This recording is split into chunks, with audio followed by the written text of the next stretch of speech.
지난주에는 씨 뿌리는 비유에 대한 말씀이었습니다. 오늘은 이 씨 뿌리는 비유의 결론이자 제자도에서 가장 중요하게 여기는 기본기이자 핵심에 대한 말씀이 되겠습니다. 지금까지도 그랬고요. 앞으로 24장까지 계속 이제 이런 모양새로 진행이 될 거예요. 예수님이 무대 중앙에 서서 하나님의 나라와 그 복음을 전하십니다. 지금까지도 그랬고 앞으로도 계속 그렇게 되죠. 그리고 그 예수님 옆에는 따르는 무리들이 항상 있습니다. 그리고 이 따르는 무리들 중에서 예수님이 가장 관심을 기울이는 그룹은 단연 제자들입니다. 그 제자들 중에서도 12제자죠. 이 제자들이 예수님을 따라다니면서 하나님 나라를 선포하시고 복음을 전하시는 모습을 보게 됩니다. 근데 하나님 나라와 복음을 전하는 방식이 두 가지잖아요. 하나는 표적, 기적이죠. 초자연적 능력을 통해서 병을 고치죠. 그래서 하나님 나라가 이미 너희 가운데 임했음을 눈으로 볼 수 있도록 그렇게 하나님 나라를 전하십니다. 첫 번째는 보는 거예요. 보는 거. 눈으로 볼 수 있도록. 또 하나는 가르침입니다. 말씀이죠. 하나님의 말씀. 근데 대부분은 비유로 말씀하십니다. 그러니까 24장까지 가장 많은 부분을 차지하는 것이 비유로 말씀하시는 하나님의 말씀입니다. 듣는 것이죠. 온전히 듣는 것입니다. 그래서 한마디로 보고 듣습니다. 제자 훈련이 다른 게 아니라 보고 듣는 거예요. 이게 전부입니다. 세례요한이 오실 그이가 당신입니까? 라고 제자들을 통해서 예수님께 물어볼 때도 예수님 답변이 심플해요. 너희가 나에 대해서 보고 들은 것을 그대로 요한에게 전해라. 이 말씀입니다. 그래서 이 제자도에서 보고 듣는 것이 전부라고 해도 과언이 아닙니다. 이미 이 보고 들음에 대해서는 6장에서 먼저 언급을 했습니다. 강조를 했고요. 그리고 8장 8절 씨 뿌리는 비유의 말씀을 하시면서도 8절입니다. 하반절이죠. 뭐라고 말씀하십니까? 이 말씀을 하시고 외치시되 들을 귀 있는 자는 들을지어다 라고 하시면서 주의를 집중시키고 있습니다. 이게 어떻게 보면 되게 생뚱맞은 말씀이잖아요. 중간에. 그리고 씨 뿌리는 비유의 뜻을 해석해 주시는데 네 밭의 공통점은 말씀을 들은 자다.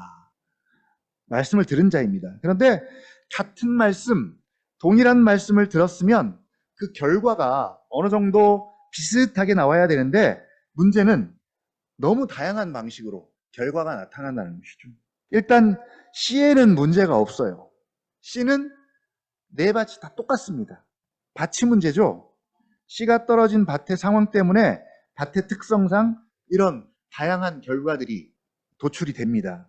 근데 오늘 비유의 결론에서는 이게 들음의 문제 때문이다라고 결론을 내리고 있습니다. 18절이죠. 18절. 18절을 한번 같이 읽어보겠습니다. 시작.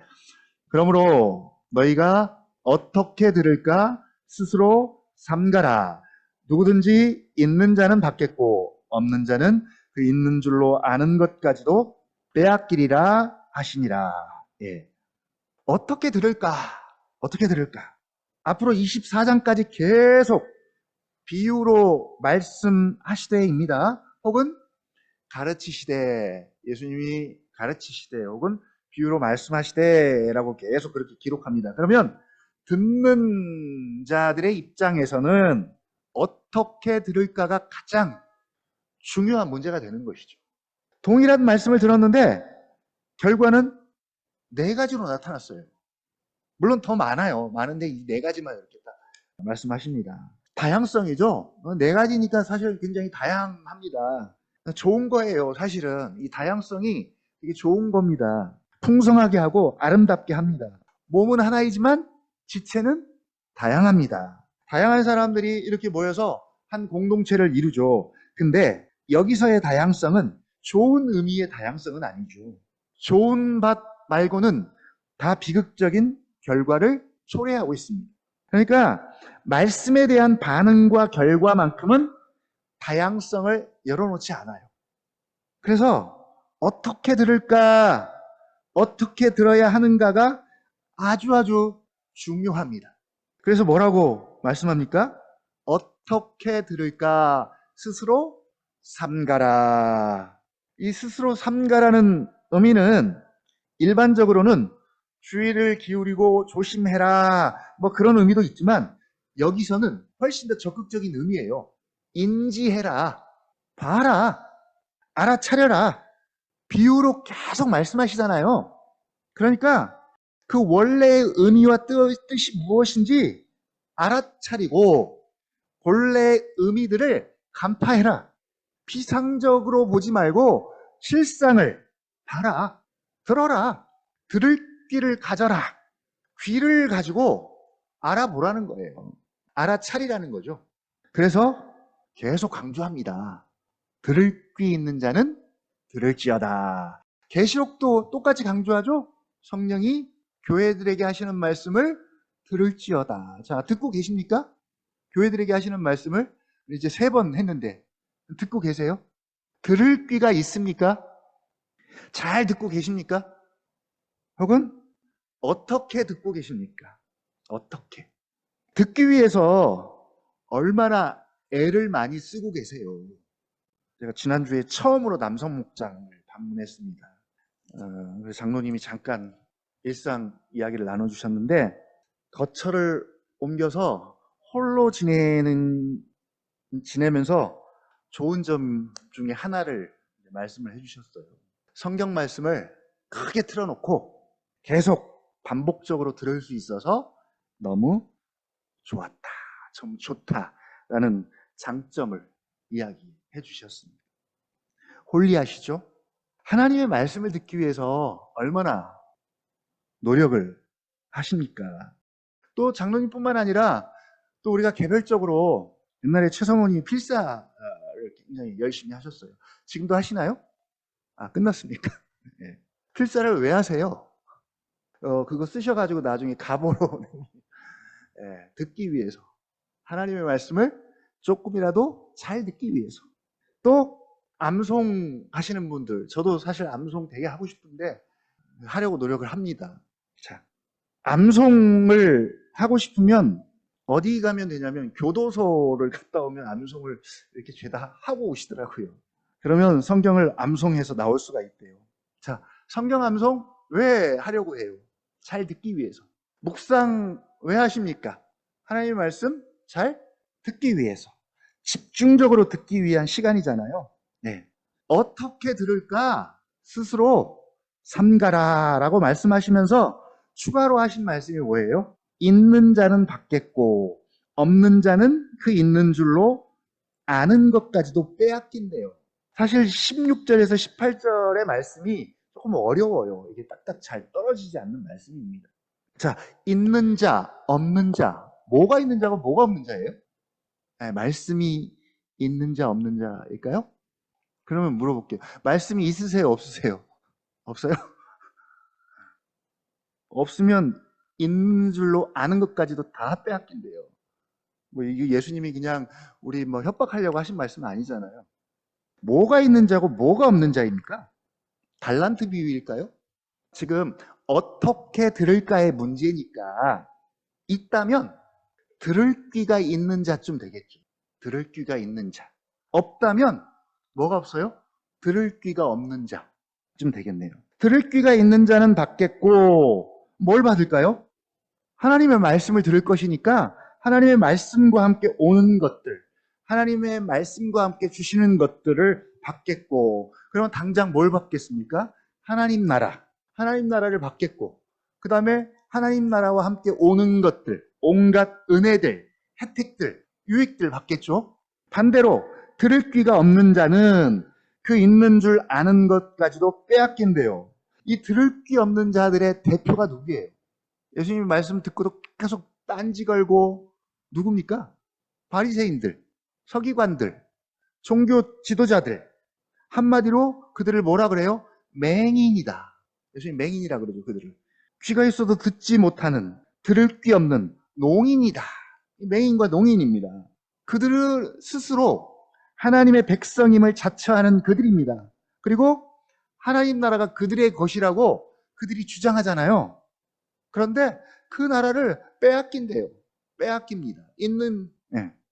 그래서 이렇게 사람의 운명을 갈라놓을 만큼 듣는 것이 너무 중요하기 때문에 제자들에게 계속 너희가 어떻게 들을까 스스로 삼가라고 계속 주의하고 경고를 주고 계십니다. 자, 그러면 이 문제를 우리에게 좀 적용해보고 우리가 함께 기도했으면 좋겠습니다. 어떻게 들어야 합니까? 어떻게 지금 듣고 계세요? 15절이 모범 답안이에요. 15절. 15절이 모범 답안입니다. 한번 같이 읽어보겠습니다. 15절 시작.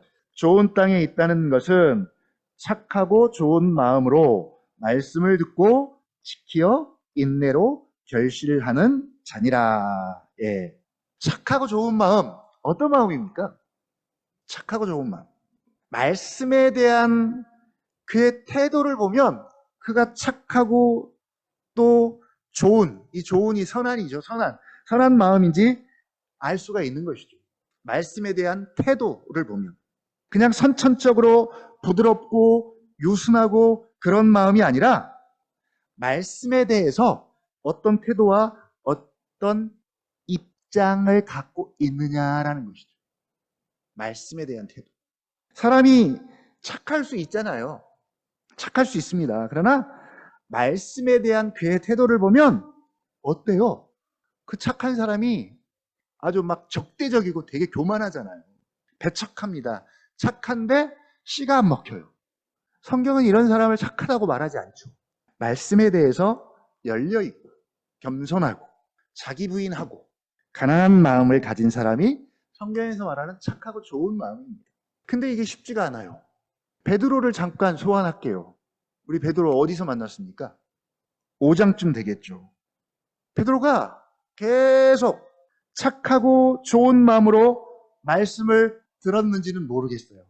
중간에 마귀가 들어와서 예수님을 부인하게 했지만 처음에는 그가 착하고 좋은 마음을 가졌어요. 예수님께서 깊은 곳에 그물을 내리라라는 예수님의 말씀을 듣고 순종할 때만큼은 어때요? 착하고 좋은 마음이었습니다.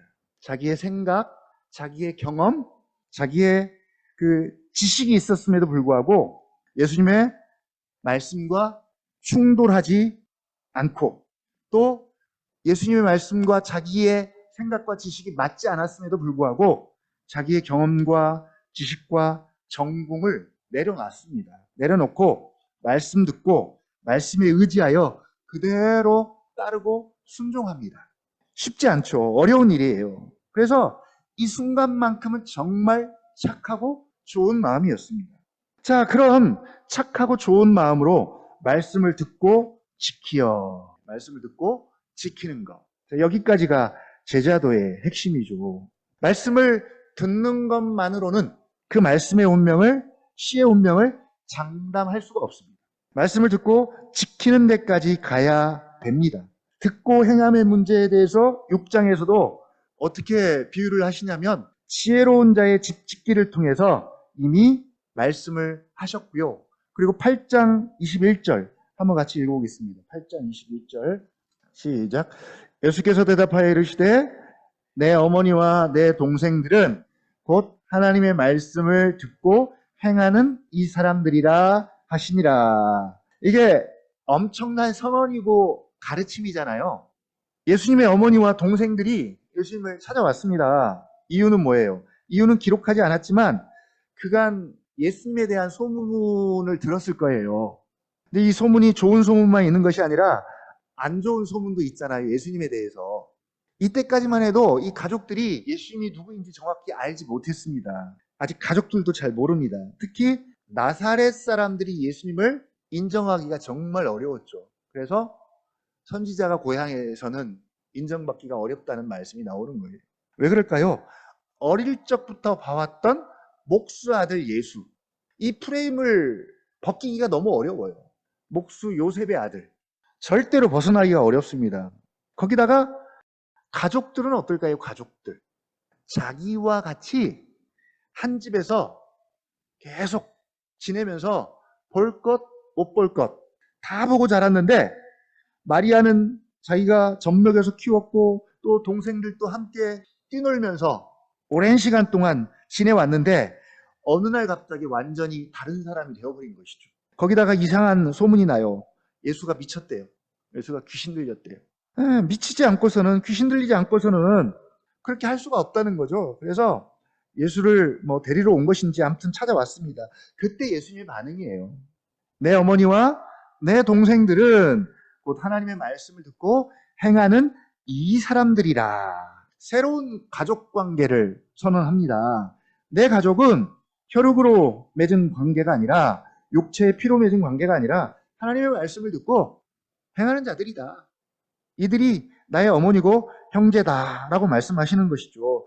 그렇다고 혈육 관계를 부인하는 것이 아니라 마침 육체의 가족들이 오니까 예수님께서 그 틈을 이용해서 하나님 나라의 새로운 원리와 비밀입니다. 비밀을 가르치시는데, 나의 나라는, 나의 진정한 가족은 하나님의 말씀을 듣고 행하고 그런 자들이 내 형제요 가족이다라는 새로운 가족 형태의 개념을 지금 말씀하시고 계시는 겁니다. 그러니까 하나님의 말씀을 듣고 행하는 것이 얼마나 중요하고 얼마나 엄청난 것들을 포함하고 있는지 몰라요.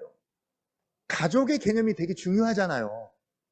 우리가 가족의 범위를 넘어서기가 굉장히 어렵죠.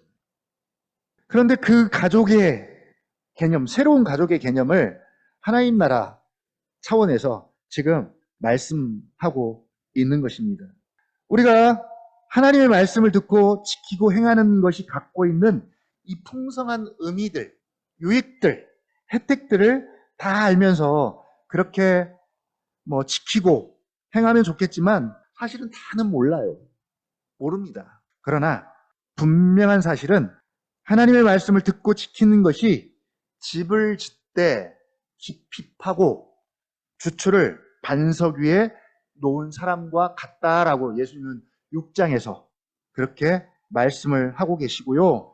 또 하나님의 말씀을 듣고 지키는 것이 마치 좋은 땅에 뿌려진 씨앗처럼 30배, 60배, 100배의 결실을 하는 자고요. 또 예수님의 새로운 가족, 하나님 나라의 백성으로 일컬음을 받는다라고 지금 말씀하고 계십니다. 우리가 주일날 버가목교회 했는데 버가목교회가 주님으로부터 받은 칭찬 기억나십니까? 버가목교회. 오늘날 같으면 버가목교회와 같은 칭찬을 받을 교회가 있을까요? 아마 이러면 칭찬 많이 하실 것 같아요. 예수님 오셔갖고 이야 니네 교회 참 아주 신박하게 지었다. 어? 멋지게 지었다. 예수님조차도 오시면 압도할 만한 그 규모, 그 세련됨. 무슨 칭찬을 받습니까? 주님의 이름을 굳게 잡아서. 여기서 굳게 잡는다는 표현이 바로 지킨다라는 의미예요. 주님의 이름을 굳게 잡는다라는 표현이 지킨다, 지키다 혹은 행하다. 그래서 굳게 잡아서 순교의 현장에서도 주를 믿는 믿음을 저버리지 않았다. 주님께서도 오른손에 있는 7뼈를 붙잡고 7 금촛대 사이를 거니시지만, 그래서 교회를 알지만, 우리를 알지만 우리 편에서도 주님의 이름을 굳게 잡아야 하고요. 주님의 말씀을 또 듣고 굳게 잡고 지켜야 합니다. 우리의 할 일이에요. 교회의 할 일입니다. 버가목교회가 이걸 너무 잘했습니다. 근데 듣기는 듣는데 굳게 잡기가 어렵고 지키기가 어려워요. 그게 바로 길가에 떨어진 씨, 바위 위에 떨어진 씨, 그리고 가시떨기에 떨어진 씨의 상황이 그래요. 지키기가 어렵습니다. 굳게 잡기가 그렇게 어렵습니다. 그래서 오늘 우리에게 다시 말씀합니다. 너희가 어떻게 들을까? 스스로 삼가라. 스스로 삼가라. 우리는 계속 듣는 일을 해야 합니다. 하나님의 말씀이 성경을 가지고 있는 이상, 그리고 성경으로 우리가 승부를 해야 되기 때문에 이것 말고는 우리가 승부할 게 없습니다. 성경으로 승부해야 하기 때문에 계속 들어야 해요. 그리고 들은 것 가지고 굳게 잡고 또 더 굳게 잡아야 하고 또 지켜야 합니다. 잡았다고 끝난 게 아니라 나 이제 잡았어가 아니라 그걸 잡은 사람은 더 잡고 싶은 욕망이 생기는 거죠. 그래서 더 잡으려고 하는 어떤 것이 있습니다. 이게 바울의 고백이에요. 빌립보서 3장 12절과 13절의 고백입니다. 누가 뭐래도 바울은 잡은 사람이에요. 그런데 그런 바울이 이렇게 고백합니다. 12절. 오직 내가 그리스도 예수께 잡힌 바 된 그것을 잡으려고 달려가노라. 13절입니다. 형제들아, 나는 아직 내가 잡은 줄로 여기지 아니하고 오직 한 일, 즉 뒤에 있는 것은 잊어버리고 앞에 있는 것을 잡으려고. 너무나 확실하게 잡았는데도 뭐가 또 부족해서 또 잡으려고 달려간대요. 달려가노라. 근데 왜 달려가요? 잡기 위해서. 우리가 잡고 있는 것이 너무 탁월하고 너무 좋아서 너무 크고 놀라워서 결론은 뭐예요? 더 굳게 잡으려는 소원이 있어야 되겠죠. 근데 사실 여기서는 소원이 아니라, 소원만 가져도 좋은데 바울은 소원이 아니라 이걸 욕망이라고 표현합니다. 욕망. 소원이 어떤 바램 정도라면 욕망은 바램 플러스에다가 열정과 의지가 담긴 보다 뜨거운 바램, 뜨거운 소원이라고 그렇게 의미를 부여하면 좋을 것 같아요. 이것이, 이런 열정이 내 삶을 지배한다면 이 사람이 바로 바울입니다. 그러나 먼저는 들어야 합니다. 오늘 어떻게 들을까? 스스로 삼가라라는 말씀 가지고 다시 한번 우리의 들음에 대해서 다시 한번 돌아보고 기도했으면 좋겠습니다. 주님, 나에게 들을 귀를 좀 주십시오. 들을 귀. 들을 때 착하고 좋은 마음, 가난한 마음으로 들어야 되겠습니다. 내 지식, 내 경험과 내 소유와 내 감정이 하나님의 말씀 앞에서 주장하거나 하나님 말씀보다 앞서지 않고 오히려 나를 부인함으로 하나님의 말씀이 제대로 들려져서 그 말씀이 내 안에서 우리 삶의 현장에서 일하시고 역사하고 계심을 우리가 볼 수 있었으면 좋겠습니다. 그 출발은 바로 들음입니다. 들을 귀를 주셔서 정말 잘 듣고 또 들은 말씀을 굳게 잡고 또 지키며 사는 우리의 일상이 되기를 위해서 이 시간 함께 또 말씀 가지고 기도하는 시간 갖겠습니다.